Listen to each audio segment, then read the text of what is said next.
Welcome to the Brighter Financial Blueprint podcast, where we will explore retirement and legacy strategies for affluent families and business owners seeking clarity, confidence, and intentional wealth design. I'm Megan Clark, RICP CEO, Clark Financial Solutions advisory firm, helping families create sustainable retirement strategies.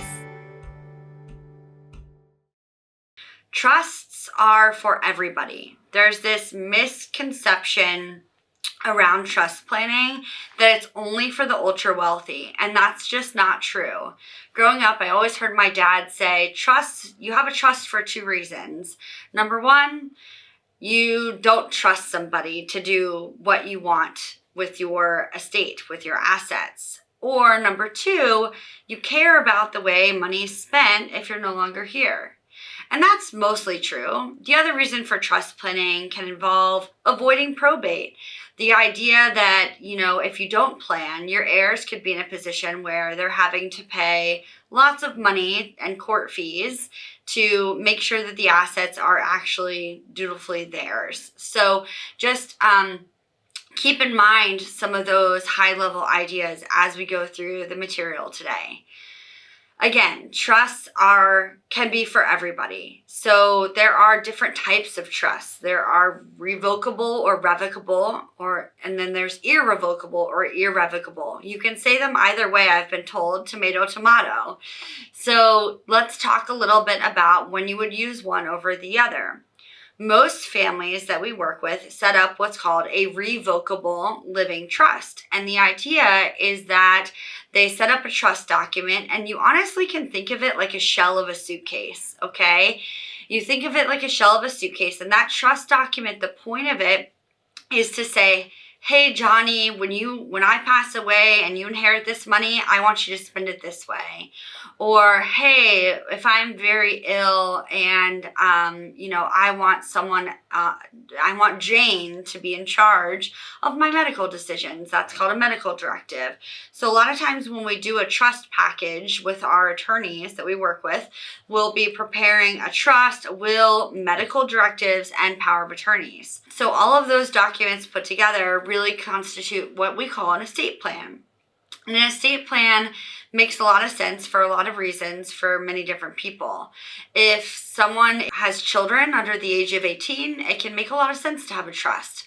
Who is going to take care of the kids if you're not here? How are they going to fund it? And what are they going to pay for? Are they paying 100% for college for your kids or only 50%? What does that look like? So the trust document you can really think of as the shell of a suitcase that has rules taped all over it as to what you want to occur. And so that being said, during your lifetime, this revocable living trust, this shell document, it doesn't necessarily have to have anything inside the suitcase. It can just be a document and it can be there. But what we want to do is upon creating a trust, we want to make sure the trust is what we call funded. And estate planning attorneys will use that language, and maybe it doesn't make sense to the average American. So in general, funding a trust constitutes replacing the name or the beneficiary on different accounts or different assets with the name of the trust. And that's very simple. You can, go to your bank and assign a POD or a TOD, payable on death or transfer on death, and make the trust the beneficiary of the account.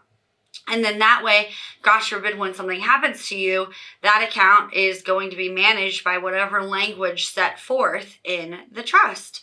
So that is a revocable living trust. It's the most commonly used tool that we see here at our firm. And there's lots of good ways to use it. And one of the challenges with the revocable trust is most people spend all this money and time and effort, and they design their wishes, and they talk to the estate planning attorney, and they walk out of the office with a massive estate planning binder, and then it goes home and it goes in the fire safe or it goes on a shelf, and that's it. They think the work is done.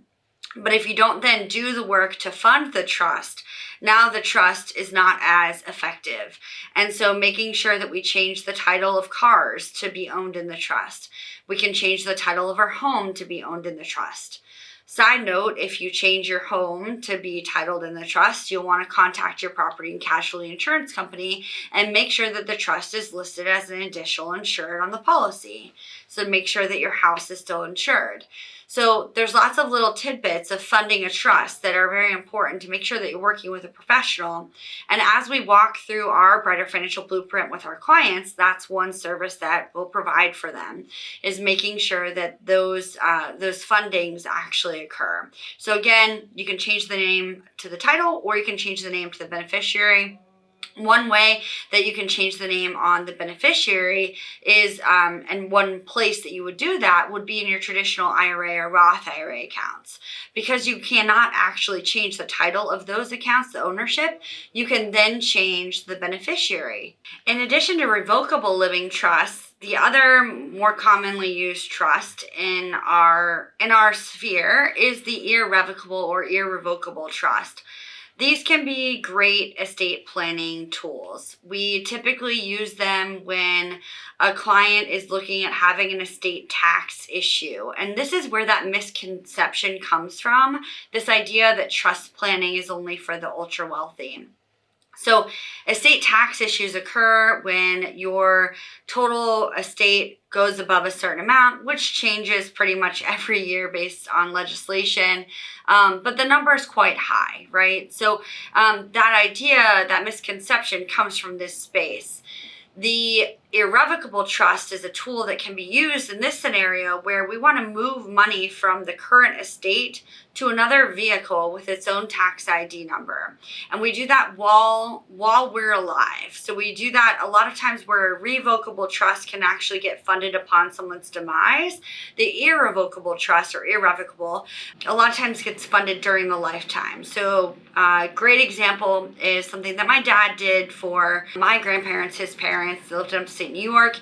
It was a family home. My grandfather and great-grandfather built the house themselves, and they wanted to ensure that this home stayed in the family. They wanted to make sure that there was never a scenario where the house was going to get sold, and that was their goal. It's right in a small town where they actually helped build the church as well. So just an adorable town that I have really fond memories of going to growing up. But so what my dad did for my grandparents at the time is he actually transferred the ownership of their primary residence from themselves into an irrevocable trust. This ensured that during their lifetime, even if they had some massive debt collection or lawsuit, or they ended up in like a Medicaid nursing home or anything along those lines, that the house would be protected. It also, on the downside, took away the ability for my grandparents to ever sell the house. So if something had happened and they decided they wanted to sell the house, they were no longer able to do so. So there's pros and cons of all of this trust planning, but the irrevocable trust can serve as a great tool to either minimize values of estates or put things in protection mode. And that's what trust planning is really about. It's about protecting yourselves, protecting the next generation, making sure that your wishes are followed, even if you're no longer here with us earthside. So that's one of the great ways that we can utilize trusts in conjunction with our retirement planning. The other way that we can utilize trust in conjunction with retirement income planning is the idea that dates back to the inherited IRA rules changing with Secure Act. And again, it used to be that we could leave our IRA to our children and they would be able to do what's called a stretch IRA, and they would only have to take out a little bit of money each year based on the required minimum distribution on that stretch IRA. But that has gone away, and now by the end of the 10th year, when someone inherits an IRA, that money needs to be spent, or the account value needs to be zero, to say it more clearly, by the end of the 10th year. And so what's important there is if you name a direct beneficiary, well, that is what it is, right? If little Johnny is your direct beneficiary and you leave it to him 50% and you leave it to your daughter Jane 50%, then that money is going to go to them and they're going to inherit it and they're going to pay taxes at whatever tax brackets they're in. Whereas if we utilize a trust vehicle, we can actually be a little more strategic with the taxation.